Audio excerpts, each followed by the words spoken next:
जनताका महान नेता र विश्व कम्युनिस्ट आन्दोलनका एकजना प्रतिष्ठित नेता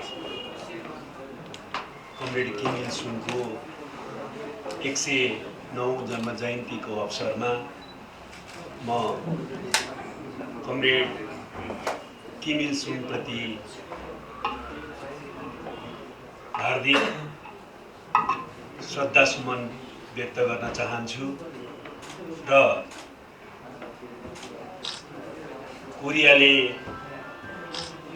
उहाँले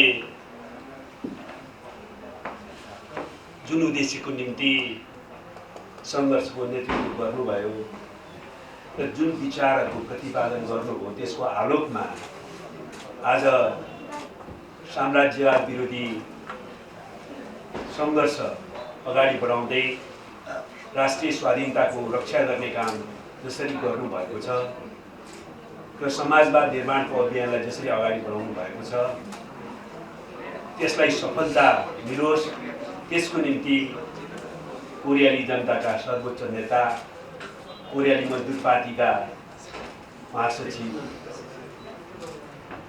कमरेड किम जोङ उन र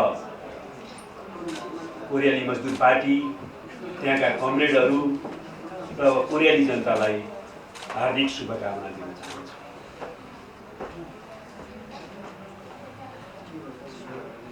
On the auspicious occasion of 109th birth anniversary of great leader Comrade Kim Il Sung, I would like to pay sincere tribute to him, and also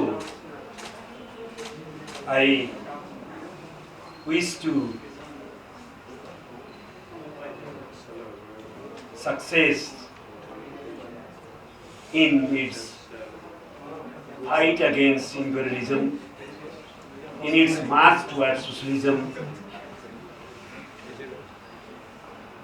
The Korean leader, supreme leader, Comrade Kim Jong-un, Workers' Party of Korea, comrades of Korea, and the peoples of Korea. I hope and wish them success. आज म यो अवसरमा धेरै कुरा यहाँ आइसकेको छ, 5-6वटा कुरातिर मात्रै सन्दर्भवश चर्चा गर्न चाहन्छु। यहाँ अहिले किम इल सुङका योगदानहरूको बारेमा चर्चा गर्ने मुख्य उद्देश्य राखिएको छ। संक्षेपमा मैले त्यसलाई 5-6वटा भागमा राख्न चाहन्छु। पहिलो कुरा, किम इल सुङको नेतृत्वमा कोरियाली जनताले जापानी साम्राज्यवादका विरुद्ध ठुलो प्रतिरोध युद्ध लड्यो र त्यसमा सफलता प्राप्त गर्यो र सम्पूर्ण कोरियाली भूभागलाई मुक्त गर्न नसके पनि कोरियाको उत्तरी भाग जो अहिले जनगणतन्त्र कोरियाको रूपमा स्थापित छ त्यो भागलाई मुक्त गर्न सफल भयो। त्यसका लागि मुख्य योगदान मध्ये एउटा साम्राज्यवाद विरुद्धको दीर्घकालीन प्रतिरोध युद्धको नेतृत्व गरेर त्यसलाई सफल पार्नु। दोस्रो, उहाँले उपनिवेशबाट कोरियालाई मुक्त मात्रै गर्नु भएन, उहाँको नेतृत्वमा भएको सङ्घर्षले त्यसलाई जनवादी गणतन्त्रमा परिणत गर्नुभयो र समाजवादको दिशामा अगाडि बढ्नुभयो र आजको जनगणतन्त्र कोरिया र यसको समाजवादको यात्रा त्यही नेतृत्व कुशलताको, त्यही नेतृत्व अन्तर्गतको सफलताको परिणाम हो। त्यसकारण दोस्रो महत्त्वपूर्ण योगदान यो पक्षमा रह्यो। तेस्रो, कमरेड किम इल सुङले जुचे विचारधाराको प्रतिपादन गर्नुभयो। जुचे विचारधाराका बारेमा म थोरै कुरा पछाडि राख्नेछु, तर उहाँले कोरियाली जनताको लागि मार्क्सवाद लेनिनवादको कोरियन रूपका रूपमा जुचे विचारलाई प्रस्तुत गर्नुभयो र त्यसको सृजनात्मक प्रयोगको प्रक्रियाबाट समाजवाद निर्माणको अभियानलाई अगाडि बढाउनु भयो, जो अहिलेसम्म जारी छ। चौथो कुरा, सिङ्गो कोरियालाई प्रारम्भमै मुक्त गर्न जो अभियान चाल्नु भएको थियो, अमेरिकी साम्राज्यवादको कारणबाट त्यो सफल हुन नसके पनि त्यस पछाडि लगातार उहाँहरूले साम्राज्यवादसँग लड्नुभयो, साम्राज्यवादको पिछलकोहरूसँग लड्नुभयो र सिङ्गै कोरियालाई एकीकरण गर्ने पहल अगाडि बढाउनु भयो। यद्यपि त्यो अहिलेसम्म सफल हुन सकेका छैन, तर दुई कोरियाको शान्तिपूर्ण एकीकरण र कोरियाली प्रायद्वीपमा शान्तिको पहल गर्नेको नेतृत्व पनि उहाँले गर्नुभएको थियो। र पाँचौँ र अन्तिम कुरा के हो भने, आजको साम्राज्यवाद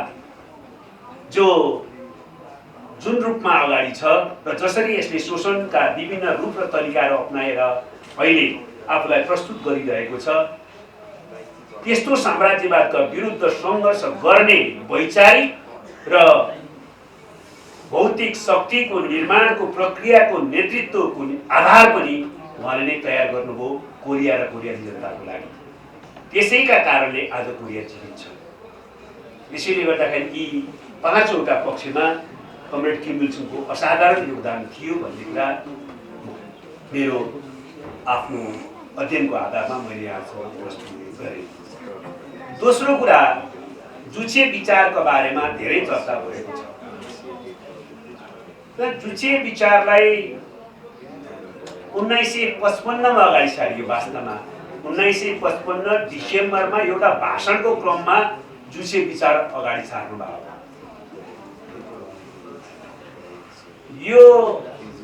यसले पछाडि 1972 मा आउँदाखेरि DPRK को संविधानको एउटा अङ्ग बन्यो।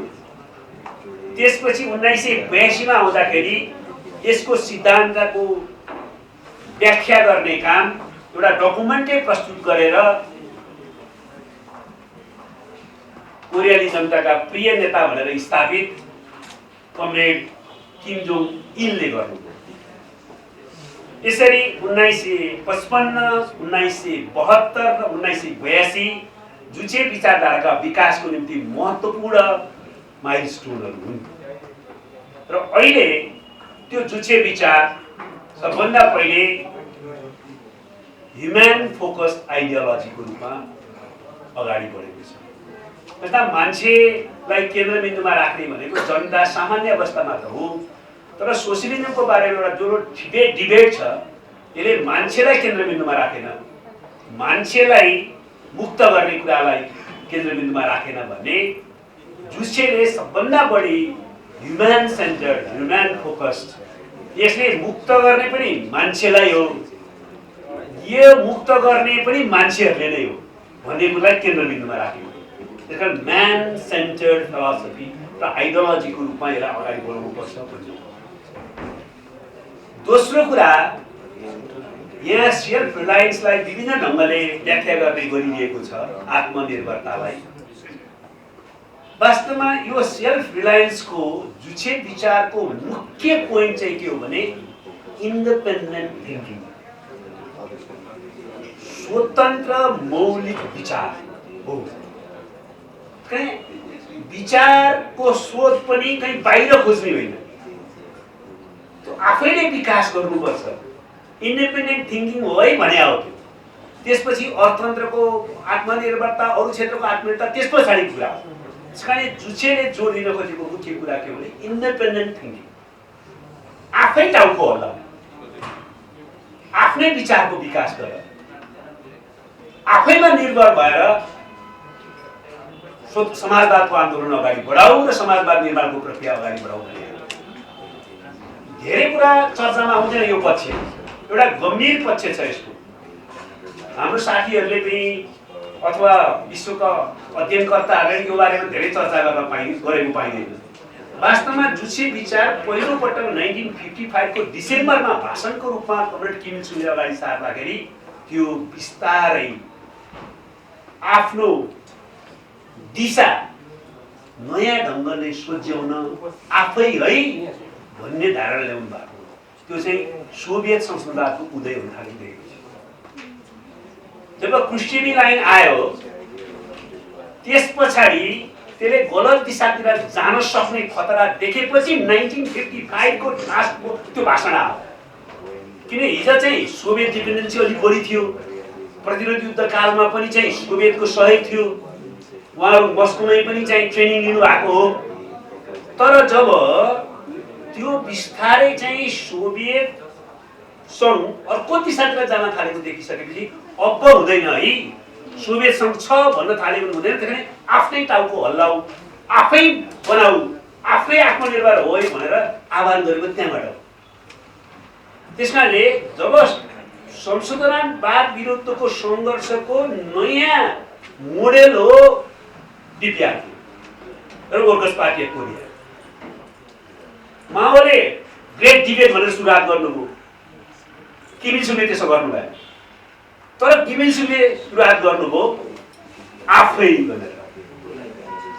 भनेर वर्कर्स पार्टी अफ कोरिया र कोरियाली जनतालाई आफै सोच, आफैमा निर्भर हो, अरू कसैले गरिदिन्छ भन्ने होइन है भनेर चाहिँ सोभियत संशोधनवाद र त्यसको विरुद्धमा सचेत गराउनु। त्यो धेरै महत्त्वपूर्ण कुरा छ। कोरियाली जनतालाई, कोरियाली मजदुर पार्टीलाई संशोधनवादको विरुद्ध कसरी अगाडि बढाउने भन्दा उहाँले नारा संशोधनवाद मुर्दाबाद भन्नु भएन, महान बहस संशोधनवादको विरुद्ध भन्नु भएन, तर जुचे विचारको ओरिएन्टेसन मार्फत think independently and self Reliance भनेर छ। त्यसैले यो प्रसङ्गमा यो आएको छ दोस्रो कुरा, थिङ्क इन्डिपेन्डेन्टली भनेर।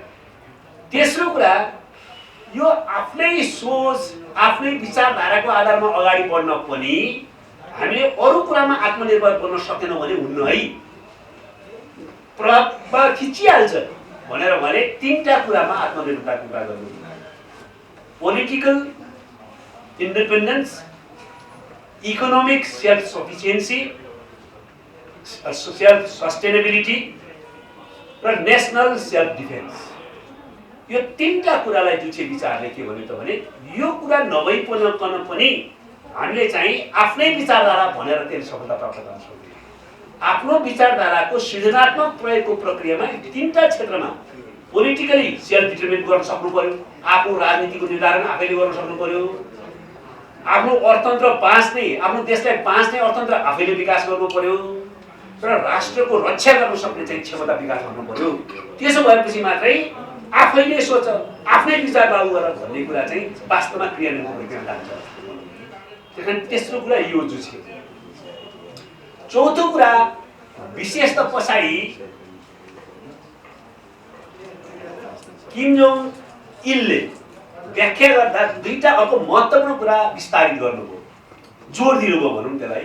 त्यो के भन्नुभयो भने राज्य व्यवस्थाले र पार्टीले मासको विललाई केन्द्रबिन्दुमा राख्नुपर्छ, आम जनसाधारणको इच्छालाई केन्द्रबिन्दुमा राख, त्यसलाई केन्द्रमा राखेर त्योसँग लिएर आफ्नो पोलिसी फर्मुलेट गर, कार्यक्रम बनाऊ मासका लागि, माससँग लिएर भनेर जो from masses to masses, people to people भनेर माओले भन्नुभएको थियो।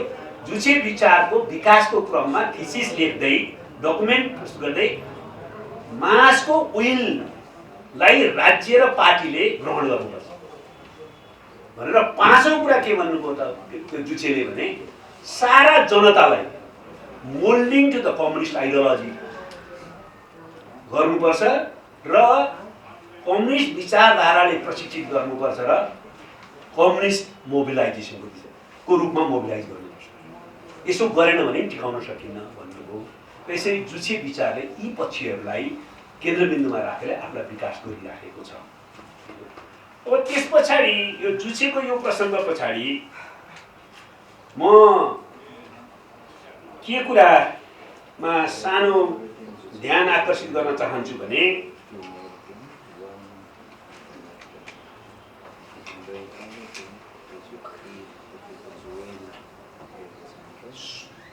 अघि हाम्रो नरेन्द्र जाङ पिटरजीले पनि भन्नुभयो, अहिले डिपिआरकेले विश्वमा साम्राज्यवाद विरुद्ध सबैलाई गर्व गर्ने गरी सङ्घर्षको नेतृत्व गरेको छ। आजको साम्राज्यवादसँग सङ्घर्ष गरेर, प्रतिरोध गरेर आफ्नो अडान कायम गरेर आफूलाई पनि बचाउन सकिन्छ र सिङ्गै विश्वमा एउटा प्रतिरोध आन्दोलनको निर्माण गर्न सकिन्छ भन्नेको नमुना DPR ले देखाएको छ। त्यो हाम्रो लागि पनि गर्वको विषय हो। समाजवाद निर्माण पनि अगाडि बढिराखेको छ, त्यो पनि आफ्नो ठाउँमा महत्त्वपूर्ण त छँदैछ हैन। तर मुख्य चाहिँ साम्राज्य विरोधी आन्दोलन जसरी DPR ले चलाएको छ त्यो धेरै महत्त्वपूर्ण कुरा हो। त्यसको निम्ति उहाँलाई बधाई दिँदै अझ बढी चाहिँ सफलताको निम्ति कामना गर्दै हाम्रो पनि ऐक्यबद्धताले प्रदर्शन गर्नु आवश्यक छ, उपयुक्त छ। तर दुईटा DPR ले उत्तर दिनुपर्ने भएको छ विश्व समाजलाई। यो मेरो प्रश्न होइन, तर एउटा प्रश्न किम इल सुङ,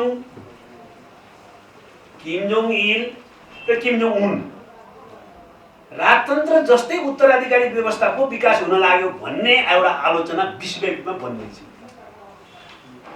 यद्यपि नेपालमै कोइराला परिवारबाट कृष्ण प्रसाद कोइरालाका 3 पुत्र बीपी कोइराला, मातृका बीपी र गिरिजा प्रसाद कोइराला नै प्रधानमन्त्री भइसक्यो र अर्को पार्टीको पनि नेता कोइराला नै हुने प्रक्रिया पनि छँदैछ हैन। इन्दिरा गान्धी, राजीव गान्धी हैन लगायतको एउटा सञ्जय गान्धी बीचमा एक्सटेन्ड नभएको सञ्जय गान्धी हुँदै कता कता जान्थ्यो, त्यो पनि छँदैछ। तर पनि उत्तर कोरियालाई आलोचना गर्दा विश्वव्यापीमा हुने र अरू सबैले पनि के हो त यो साधारण प्रगतिशील जनमतमा पनि प्रश्न उठ्ने राजतन्त्र जस्तै उत्तराधिकारी प्रणालीमा गई के हो त वंशानुगत रूपले भन्ने प्रश्न उठ्ने गरेको छ। त्यसलाई सही ढङ्गले उत्तरित गर्नु जरुरी छ। 1 2 यत्रो ठुलो सफलता चाहिँ साम्राज्य विरोधी सङ्घर्षमा प्राप्त गरिरहेको छ, आफ्नो देशलाई बचाइरहेको छ, सारा विश्वभरिका साम्राज्यवाद विरोधीहरूलाई चाहिँ प्रेरणा प्रदान गरिरहेको छ। तर अर्थतन्त्र साह्रै कमजोर किन भयो? कतिपय बेलामा गरिबीबाट बचाउन धौधो परिरहेको छ जनतालाई। यसको कारण के हो र कसरी यसको समाधान गर्छौँ भन्ने बारेमा सायद DPR ले अझ बढी सोच्न जरुरी छ भन्ने पनि म यहाँ सन्दर्भवश चाहिँ राख्न चाहन्छु हैन। यो चाहिँ उहाँहरूले नै मूलतः सोच्ने कुरा हो। I hope my comrade Nahin Khadka is communicating him about what I spoke here.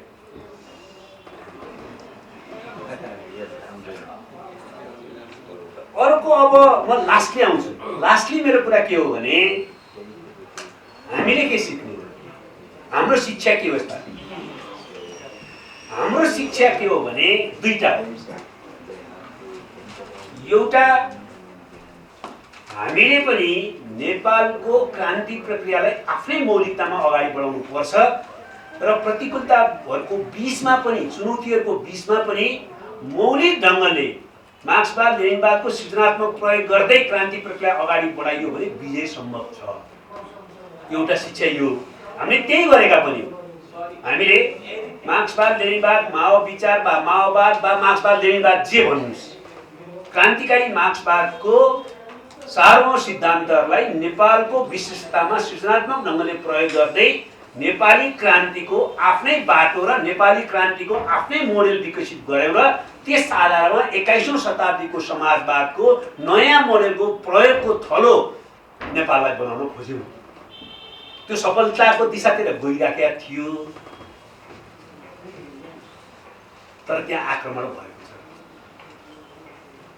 त्यो बारेमा म अहिले भन्छु। तर अहिले पनि कोरियाबाट शिक्षा लिने, सबै ठाउँबाट शिक्षा लिने एउटा कुरा के हो भने मार्क्सवाद लेनिनवादको सृजनात्मक प्रयोगद्वारा आफ्नो देशको विशिष्टतामा क्रान्तिको मौलिक विचार, बाटो र मोडेल निर्माण गरेरै अगाडि बढ्नुपर्छ, सफल हुन सकिन्छ।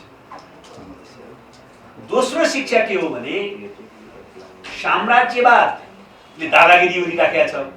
हिजो प्रत्यक्ष रूपमा आक्रमण गर्थ्यो, उपनिवेश बनाउँथ्यो, पछाडि चाहिँ राजनीतिक रूपले प्रत्यक्ष असमान सन्धि सम्झौताहरू लादेर हस्तक्षेप गर्ने गर्यो। अहिले नव उदारवादको नयाँ प्रक्रियाद्वारा, भूमण्डलीकरणको नयाँ प्रक्रियाद्वारा, नव उपनिवेश बनाउने प्रक्रियाद्वारा अहिले चाहिँ साम्राज्यवादले हस्तक्षेप गरिराखेको छ। त्यसकारण यो साम्राज्यवादको नयाँ रूपद्वारा शोषण, उत्पीडन र हस्तक्षेपको विरुद्ध हामी अगाडि बढ्नुपर्छ र मात्रै राष्ट्रको वास्तविक सार्वभौमिकता र नेपाली जनताको आत्मनिर्भर अधिकारको व्यवहारिक क्रियान्वयनलाई सबल बनाउन सक्छौँ भन्ने दोस्रो शिक्षा हो। त्यसबाट हामी चाहिँ त्यसलाई उपेक्षा गरेर साम्राज्यवाद जसरी आज आइराखेको छ त्यसलाई उपेक्षा गरेर होइन, त्यो नयाँ विधि र सङ्घर्षको नयाँ तरिकाद्वारा, जो शोषणको नयाँ तरिकाद्वारा साम्राज्यवाद आइराखेको छ, हामीले सङ्घर्षको नयाँ तरिकाद्वारा त्यसलाई चाहिँ असफल पार्न जरुरी छ, त्यो पनि सम्भव छ भन्ने दोस्रो शिक्षा।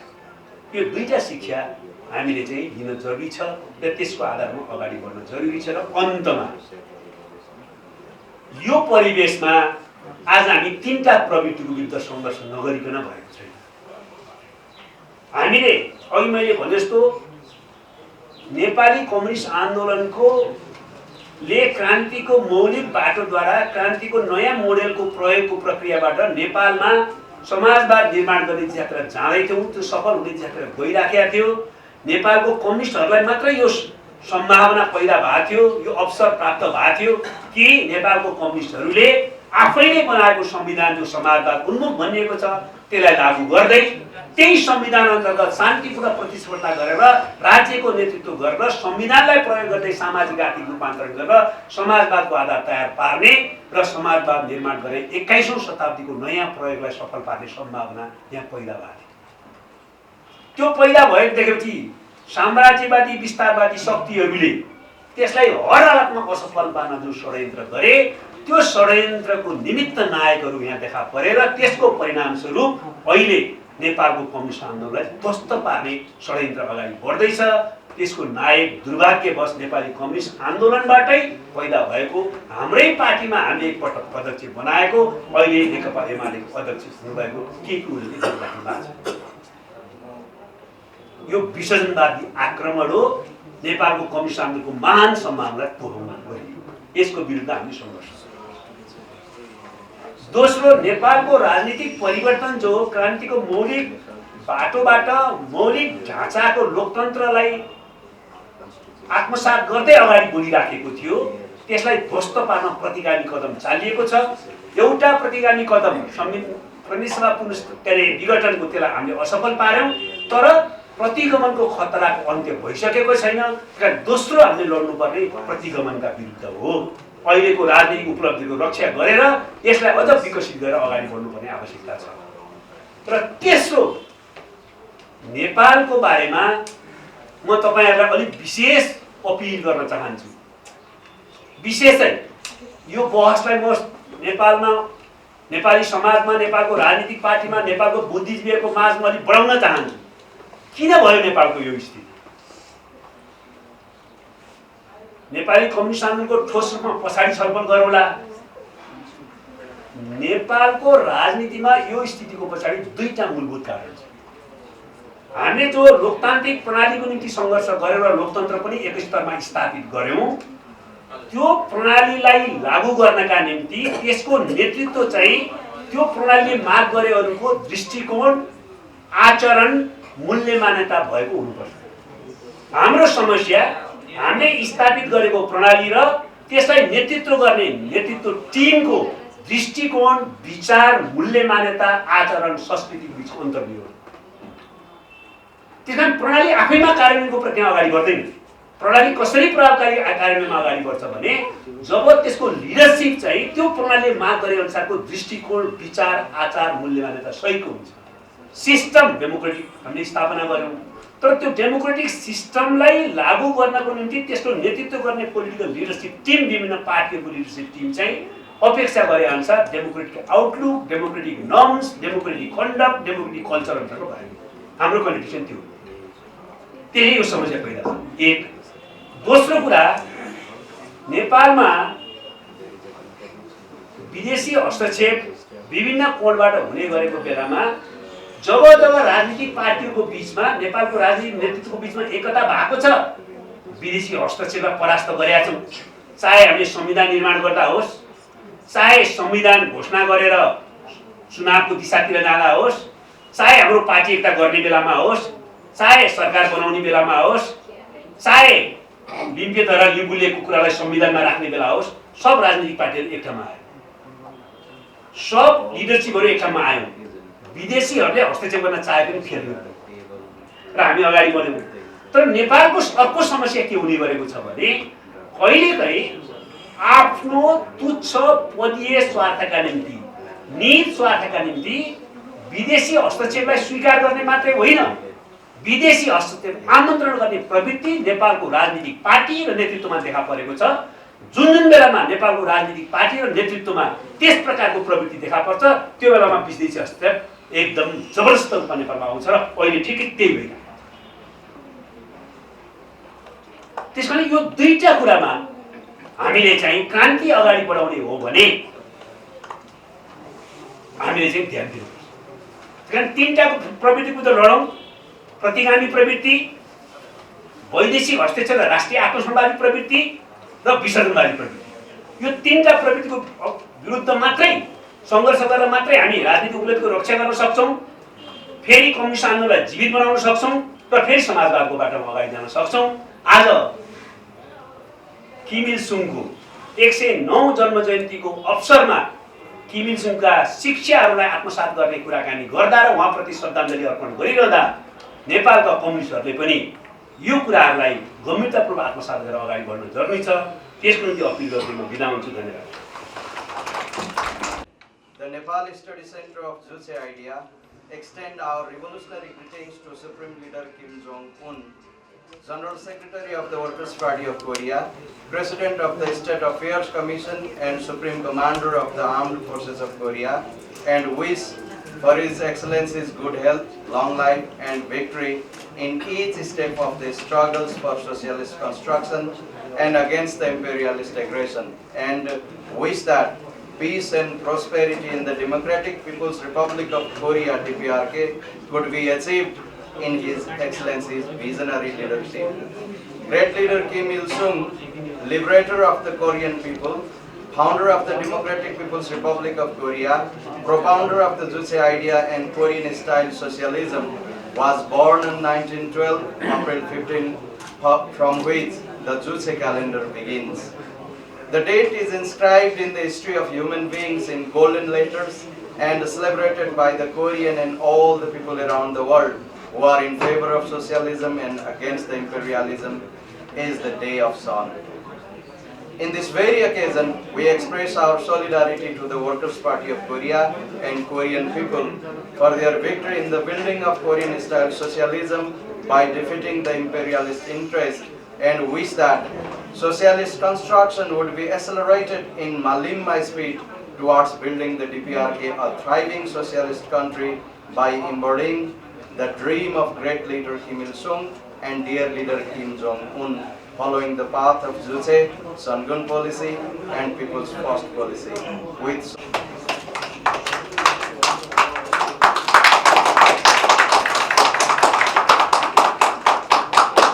आमन्त्रण गरेको थियो र यो नेपालमा जुचे विचार अध्ययन गर्ने सङ्घ संस्थाहरूलाई एउटा उच्च सम्मान गर्दै मलाई त्यो संस्थाको चाहिँ एउटा डेपुटी डाइरेक्टरको पद उहाँहरूले स्वीकार्नुको लागि अनुरोध गर्नुभयो। मैले स्वीकारेँ, म त्यो पदमा छु। र मलाई यो सन्दर्भ किन जोडेको भन्दाखेरि आज उहाँले जुन एउटा जुचे विचार अध्ययन केन्द्र सुरुमा मैले भने नेपाल इन्स्टिच्युट अफ जुचे आइडियाको नामबाट आदरणीय प्रोफेसर मानिकलाल श्रेष्ठज्यूहरू सुरु गर्नुभयो। अब उहाँ सँगसँगै त्यति बेला प्रेमबहादुर कंसाकार, निलवीर सिंह कंसाकार, मेवाकारी कंसाकार अनि दया सिंह भन्ने दिदी महिला, उहाँ पारिजात दिदीको अत्यन्त प्रिय मित्र, उहाँहरू एकदमै सक्रिय हुनुहुन्थ्यो। तर उहाँहरू अहिले कोही पनि भौतिक रूपमा अहिले संसारमा हुनुहुन्न र उहाँहरूसँग हामी चाहिँ एउटा किशोर अवस्थामा भए पनि सङ्गत गर्न पाएको अवसरले आज पर्यन्त भनौँ न यो जुचे विचारको अध्ययन गर्ने क्रममा हामी छौँ। हामी सहकार्य गरेर यो संस्थालाई एआरआइजिआईसँग या आइआइजिआईसँग कसरी जोड्ने त्यो हामी आगामी दिनहरूमा गरौँला। र अर्को कुरा एउटा प्रजग कोरियाको सन्दर्भ आउँदाखेरि आजभन्दा 3.5 दशक अगाडि, सायद 35 वर्ष अगाडि, त्योभन्दा अगाडि हामीले अब एउटा देशमा निरङ्कुश पञ्चायती शासन व्यवस्था थियो। सङ्घ संस्था राजनीतिक दलको त कुरै नगरौँ, अब सङ्घ संस्था खोल्न पनि प्रतिबन्धित थियो, पत्र पत्रिका दर्ता गर्न पनि प्रतिबन्धित थियो। हामीले 2030 मा काभ्रेको धुलिखेलमा एउटा चाहिँ समाजसेवीको रूपमा आफूलाई चिनाएर एउटा वेदना भन्ने साहित्यिक पत्रिका दर्ता गर्न सफल भयौँ, नम्बर 1 भनेर। अनि त्यो त एउटा साहित्यिक पत्रिका भयो। त्यसपछि चाहिँ अब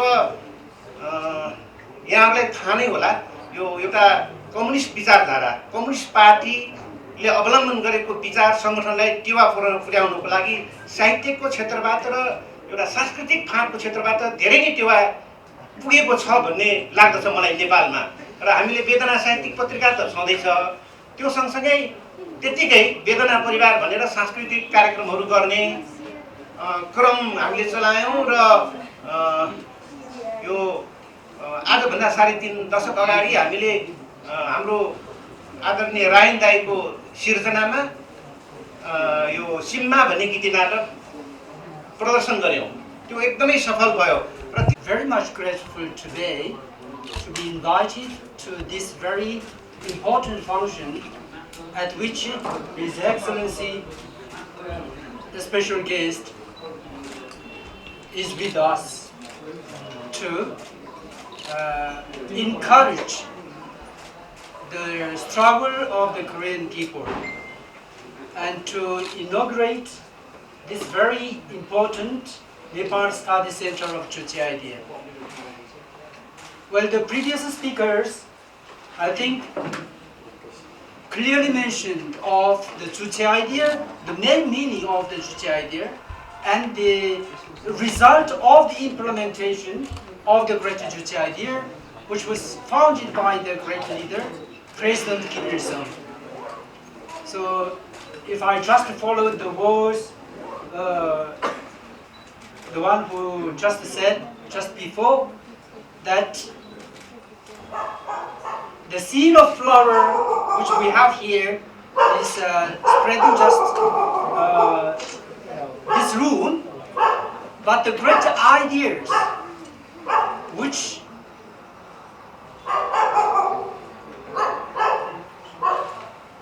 teaches us the roads to be followed in the building of people's country is really spreading the whole world. I think that is the main point which you were talking about. So I'm very much grateful to hear that short sentence, but very important, very meaningful sentence. So I would like to take this opportunity once again to sincerely express my gratitude to Your Excellency for participating in this very meaningful function, making this function really meaningful. And then